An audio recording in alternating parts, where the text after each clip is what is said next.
Now returning to the Productivity Commission's long-awaited report on childcare benefits, here's the Social Services Minister Scott Morrison speaking to political editor Chris Uhlmann on AM this morning. It's been very important for the Productivity Commission to do this work, and I think they've come to some important conclusions about how we can help families stay in work once they've had children and get back to work after they've had children. And that really is what the taxpayer is spending $7 billion to do each year as part of this program, to help those families stay in work and get back into work. And they've proposed a more streamlined system, one that goes to just one payment directly to the providers, but also has a benchmark price. So taxpayers, under their proposal, wouldn't be subsidising out-of-core expenses for, yoga classes or whatever else happens. Yoga classes. Here to discuss the future of childcare and other issues that have arisen this week in what we discuss as our Confab each week. Joining us on the couch, Herald Sun columnist Wendy Toohey and Mamamia editor Jamila Rizvi. Ladies, good morning. Welcome. Morning. Nice to have you on board. So, childcare, the discussion that we've had over and over and over again. We have a Productivity Commission report now to dig into. First responses, Wendy? I think it's good, and I hope most of it gets adopted, or I hope it all gets adopted. I mean, it's a lot fairer. It's going to cost higher income families, but I think it'll help get a lot more women into work and really make them be penalised a lot less for the privilege of working. And I think it addresses some of the things that were perceived as very unfair in the last budget. Jamila, what do you make of the rebate and how much people will get back depending on their income? I think we've had a very unusual system the past sort of 10 years or so, where we've had the childcare benefit, which was means tested, and then the childcare rebate, which wasn't. And the idea of bringing them together with the other subsidies that are available for one single payment, simplification is always a good thing. It is going to hit higher income earners, but there is going to be the nanny and the au pair subsidy available for them. So I really want to see the detail. If that gets through. If that gets through. I really want to see the detail of the actual report, but my initial reaction was I was pretty impressed. Yeah. There are concerns around already this morning, just exactly on that point, Jamila, that some higher income earners might realise that given that their subsidy disappears altogether in some cases, that it might not be worthwhile getting back into the workforce. Do you share that concern? Isn't it $200,000 or $250,000? I think about $220,000 you get 20% back. I still reckon that's worth it. Don't you? I mean, it's a hard choice, sure, but going back to work is always hard. It's always hard to juggle and always hard to find solutions, and we're all making sacrifices, and I think this one's worthwhile. Do you think that the public conversation around the idea of nannies can, as some want to see it, and you're seeing comments from nannies this morning in the papers saying exactly that, to move away from the idea of it's just for rich people, but for people who are actually shift workers and who need someone in home because they simply don't get access to the bricks and mortar childcare centres at the hours that they work? Well, it certainly works for the United States, where au pairs and nannies are very much the norm, and they're not just a rich people thing. It's for shift workers, it's for those who work unusual hours or need someone around the clock, or just even long hours, which a lot of people on those higher incomes will. There will be some questions around quality.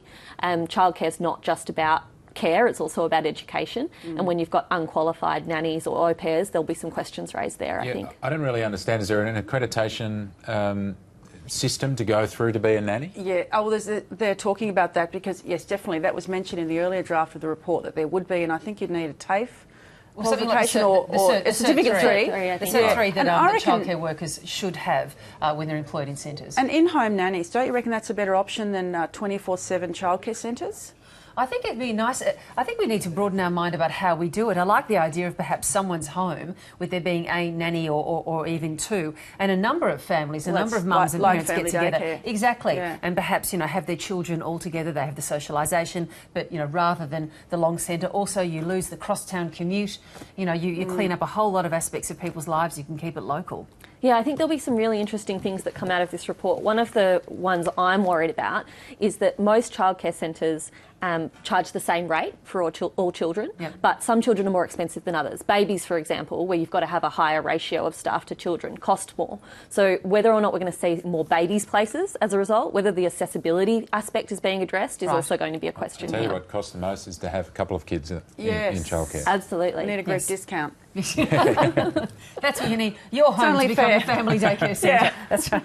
Now, Wendy, I think you wanted to look at something this week on women's pay. Yeah, this one's not a happy story. It sort of although- linked in a little bit with To this. start on a glass half full, I am very happy that the female runners in the stall gift will finally get parity with They men. will. They've given them a 10 times pay rise from 6,000 to 60,000 if Yep. they win it. That's ace. But in the management ranks of the Australian workforce, women are doing very badly. The newest figures show around a 45% pay gap difference in managers across industries and across levels of seniority. At a managerial level, you Yeah. would have thought that might have sort of shaken out a You're bit. kind of doing the same work, aren't you? I mean, Yes. correctly me if I'm wrong. And What's the difference right at the top if you're talking about bosses or Senior executives. CFOs? Yeah. Well, I believe that once bonuses and all of those funny things that really posh people get attached to their wages are still very different for Yeah. women and men. Yeah, the report included that this morning. Well, Jamila, you're a boss. You're at the very, Yes, I you're at am. the top of your tree. I think I'm quite an unusual workplace, though, in the fact that my staff are 100% women. So there's a gender pay gap there, definitely. That we don't actually have any men writing for us. Yes. A lot of guys, CEO's a man. We've got a few token men in the company. You used to have Squiggly Rick. We did.